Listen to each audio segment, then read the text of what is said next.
Greetings, what is going on, all you phenomenal human beings who are worthy of love? Segoli, Narioliwas, Skanagoga, Skanago, and Oneida, greetings, what is the news? Are you with peace? I am with peace. An invitation, not an obligation. String pulling you through your head, sit up nice and tall. Deepest breath of love you've had all day. Breathing in some love. Exhaling some love. Yawon Kowen Gunalunqua means thank you and I love you in Oneida. Grateful for each and every one of you. Wow, am I ever? All 31 of you hopping in the group me, saying some seriously phenomenal things that are literally life-altering for me. So hopefully it's good learning for yourselves as well. It's just so incredible to hear and put our minds together. As we say in the Oneida opening prayer, let's put our minds together, so be it in our minds. And we were talking this week about acknowledgements and agreements. And wow, I just want to say, even before I've done this course, I've done other asynchronous classes and they're good, don't get me wrong, but it's tough to get that community going. And I've done this, an asynchronous I teach at Vermont Graduate and Law School, usually a smaller class size, and it's about restorative justice, about peacemaking. So I've done it in the past having a group meeting. So I was like, well, let's try it with the Cal State Long Beach undergraduates. And you all have far surpassed any of my expectations I could have ever hoped for. We're only about to start week 3 in a 17-week semester. That's a good sign. So please stick around. I hope you're enjoying the learning. I'm enjoying a lot from you all. I just wanted to recognize some of the words that you all had said from sharing. I really appreciate Zit Lali talking about how I'd like to acknowledge that we are all unique in our own way. We have traits that make us special and we deserve to be loved for that. And it's okay to make mistakes and not to be ashamed of it. Love that. Really like Meech talking about his photography skills, seeing the world through as a photographer, this Africana studies major and lens. Just phenomenal insight. Already loved the week 3 discussion as well too, Meech. So phenomenal stuff. Really liking it. Giselle, I love that acknowledgement that things that I would like to reading your words here, Giselle. An acknowledgement I would like to make is that things take time and that nothing is linear. So we should not feel pressured to have to do something a certain way. Love that as well too. Mingjia, your words are always so prolific. Your week 2 response in the discussion was fuego, amazing, seriously incredible. Hopefully everybody else enjoys it. For each week, I would really encourage you all to read at least 3 other people's in the discussion forum on Beachboard. You definitely read as many as you can. We have everyone has phenomenal responses. I'm enjoying all of them. I would say read at least 3 for your time management. If you can read more, then definitely do that as well. There's a lot of great learning happening here. Mingjia says, my proposed agreement is that we can all be sincere about living. That means we don't hide from fears or escape from challenges. Life is worthy of discovery. I know there are moments of feeling lost, but remember that you are not alone under the moon. Tomorrow will have a beautiful sunrise. All feelings are shared in an invisible connection. That is life-changing stuff, Mingjia. That's beautiful. And just your prolific ways in your words. And I've heard as talking as an Oneida person, as a citizen of the Oneida Nation, and a lot of these views I'm telling you have been passed down. I've heard through the oral tradition and just growing up in different things. And one of them I've heard of saying is grandmother moon. Is like a relationship with the grandmother moon. You think of like the sun as brother's sun. I've heard the lightning described as our uncles and different things, and the earth itself is Mother Earth. So we have this familiar, this kin connection with all these different being things. And as pointed out by other people in the discussion forum, amazing stuff. I think we're looking for about 8 more responses, have about 23 so far, loving it. And as someone pointed out here, this notion that, as Chief Oren Lyon says, it's not just the wilderness, it's not the wild, but this idea that nature is an extension of ourselves. We think about nature as water, earth, fire, and air. We are those things as well too. We have air in our lungs, we breathe. Our body, I'm told, has very similar makeup in terms of what the chemical makeup of dirt as well too. That these ideas that we are very similar on a molecular level.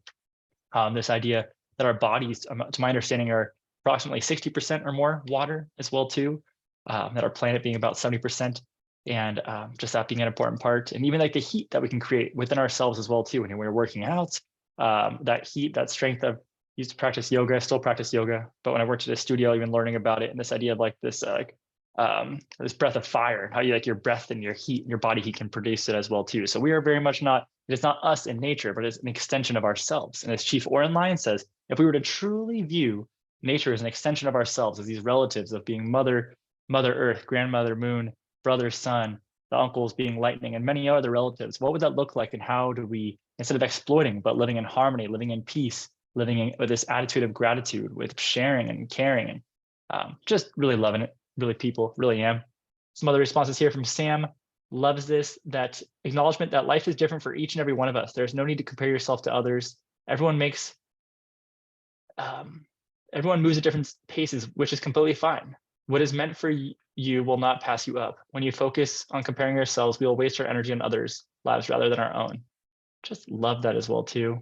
So a lot of phenomenal responses, and that's just some of them, but all of them, really, every single one of them, I was really sometimes moved to tears, gratitude. Just really, I kept telling my wife, I'm like, this is just incredible. I'm just so grateful for this community that I'm able to be a part of. It really feels like a gift. And as Meech says, how grateful are we to be here at Cal State Long Beach, to be a university student, to be learning together. That is a gift. That really is a gift. So I just wanted to say, Yawanko, really grateful for each and every one of you. I truly appreciate you all. You're watching this right now. I care about you. I hope the best for you physically, mentally, emotionally, and spiritually. We are connected. We are related, and we're on this planet in this blue dot floating through the cosmos together. So let's keep on looking out for one another, and just we are stronger together. And I'm grateful for you. So you're not alone. Hang in there. You're doing good. All right, people. I just want to look at some other things here. Here is just some points that I've been listening to the Spirit and what I wanted to share with you all. And one of these teachings here is an idea from this book, The Sacred Tree. And The Sacred Tree, it started in 1984, and it is comprised of 30 different elders from across different tribal nations, across what different indigenous peoples have referred to as Turtle Island. And I've heard this referred to as solely North America and sometimes North and South America. If you think before colonization, before the Panama Canal, it's just all one connected land base of America. And even before Americo Vespucci, the Italian cartographer, coined it this term. It existed before it was coined America for millennia, for thousands of years, as this continent, often referred to as Turtle Island. In our Oneida creation story, it's this island, it's growing off the back of a turtle, like an actual turtle shell. So with that being said, right now there are these 12 ideas, which I think are really powerful from these different elders, and I want to share them all with you. So these ideas of the sacred tree, some of their teachings that I came away with are wholeness, change. Change occurs in cycles or patterns. There is a seen and the unseen, that human beings are spiritual as well as physical. Human beings can always acquire new gifts, but they must struggle to do so.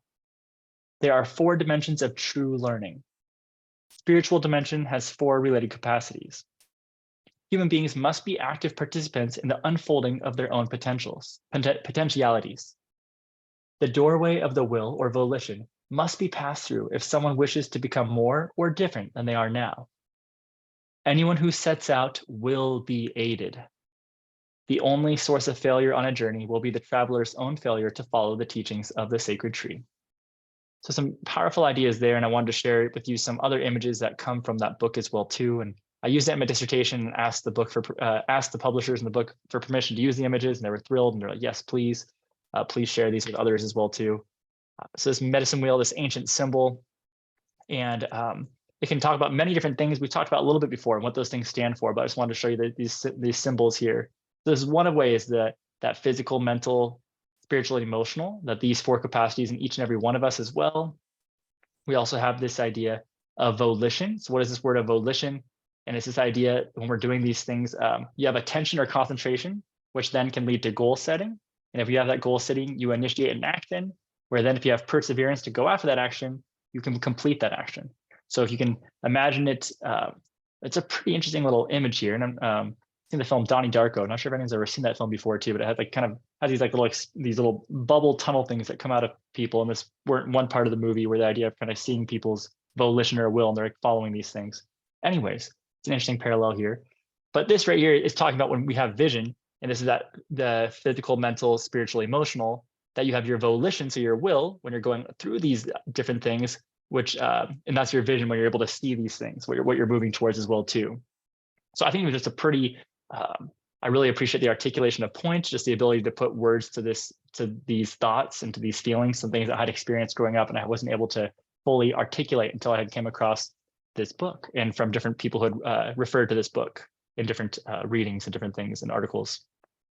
So recognizing as well too, the medicine wheel also means fire, earth, air, and water. Very spiritual, very powerful ideas right there, a part of all things. Even metal is just a part of earth, has been refined. And the idea of the medicine wheel here can also be symbolic for all the different peoples, all these different ethnic groups across the world as well too, that at the end of the day, we are all part of the human species, as Chief Warren Lyons has noted as well too. Just Phenomenal. So with that, I have been loving it so far. Let's pop into the discussion forum now to see what you all have been saying. Again, really, really loved it. If you get a chance, do check out people's responses for week 2, as they are seriously incredible. Thank you all for taking the time to respond to the readings, to this video, and to the readings, the videos listed off. That's going to be the same for week 3 as well, too. Again, Meech, phenomenal response already so far. Really appreciate that. The alignment with Chief Warren Lyons is frustration, and also that idea for if there can be change as well, too. Like someone else pointed out as well, too, in the week 2 discussion, this idea that as long as there's even one human being still left on this planet and in this universe, that we still have that hope for humankind, that we're able to move forward, that we can persevere. So Chief Warren Lyons says, never take the people's hope away, never take it away. So I know it's been a little bit of the power hour, or at least hours of Chief Warren Lyons, and it's going to keep on keeping on, people. So he has so much to learn. He is a wealth of wisdom. And as he's very humbly described himself as a runner, he's simply able to articulate and say words to ideas which the other chiefs and sachems within the Haudenosaunee, within the Council of Chiefs, the 6 nations, he's able to really run those ideas as well, too. As he humbly states, his ideas are not always his own, oftentimes just passing on the ideas of those of the Council of Chiefs from the Haudenosaunee. But it does a phenomenal job at it. Phenomenal speaker and orator. As traditionally, Haudenosaunee people oftentimes are either lacrosse players or orators, or both. So I stand to you today as a lacrosse player and as an orator. So it is a pleasure to be speaking to you all today. For week 3, do check out these videos as well, too. And I'll show you here the reading as well. For your reading, it is here. The readings are as follows. So you're getting about part 3 of Basic Call to Consciousness. You can read the sections right here. You can pause and check it out, or you can go on Beachboard under content and then syllabus. And then we're moving on to week 4 after that, where we do a little bit more of Warren Lyons and Basic Call to Consciousness before moving on to Vine Deloria and God is Red. Right now, again, we have about 8 people missing the responses from week 1. So be sure, if you want to get points for that, do get that in. Thank you for everybody else who has been doing it. I appreciate everyone who's been taking care of themselves, and for all the agreements of just recognizing, hey, school is important, but so is life. And so is our whole wholeness, and so is our whole self, and being able to balance all of that. In case I haven't told you, I actually dropped out of college twice. It wasn't until my 3rd time where I started to really get it, kind of lean in to be successful, and really to align myself with what I was going towards, having that vision and volition. So I would just say, don't give up. Whatever you're doing, keep going forward, knowing you're not alone. You can always reach out to me. I was always inspired by the words of, growing up in Southern California, listening to Power 106. There's this DJ named DJ Felly Fell, and he would say, if ain't nobody loves you, DJ Felly Fell loves you. So I always love to tell my students, if ain't nobody loves you, Dr. Reed loves you. And I genuinely do love you, and I care for you. So in addition to all the agreements and acknowledgements that you all had phenomenally shared within our GroupMe, and put it as we put our minds together, so be it in our minds, I wanted to share you all these outcomes and guidelines that my cousin, Eddie Cornelius Grosskopf, and she is one who really introduced me to the idea of restorative justice. So this idea, we would use it to combat intergenerational trauma with intergenerational strength, intergenerational love, through the support of holding space for one another in a circle, as we're doing in this community peacemaking circle through GroupMe, but oftentimes we're doing this in person. So I just want to give you some ideas of as we brought those acknowledgements and agreements. Here are some ideas as we talk about the circle process, and I think they're really wonderfully said here by my cousin Eddie, my Gyase cousin in Oneida. So Yawanko Gyase, thank you, cousin. Appreciate you, Eddie. Thanks for letting me. Thanks for everything you're continuing to teach me, and for your words here. So some of the outcomes here: it is an extremely powerful and experiential learning. Stimulates awareness while fostering respect for our individual differences and facilitating group cohesion. Promotes healing of body, mind, and spirit. Encourages head and heart involvement through thoughts and feelings expressed. Strengthens positive outcomes in a safe environment for people of all ages to share their point of view while being respected. Develops and reinforces good listening skills and empathy. Promotes blessings as a, quote, sacred circle. And some of these guidelines, again, these are some of the agreements that my cousin Eddie proposes, but I think they are great ones. May have 2 facilitators, and facilitators may participate in the circle discussion. Participants sit in a circle. Best size groups are 5 to 15. Smudge with cedar, sage, or sweetgrass to cleanse body, mind, and spirit. This is optional if people have the ability, or if you're comfortable doing this, which I often do. And I always carry around with me some sage, Oneida grown sage, and Oneida grown tobacco in my pocket. Oneida opening prayer, may ask an elder or facilitator may pray. oftentimes a female elder, if possible. Talking object, other feather, stone, stick, etc., is passed to the left after speaking.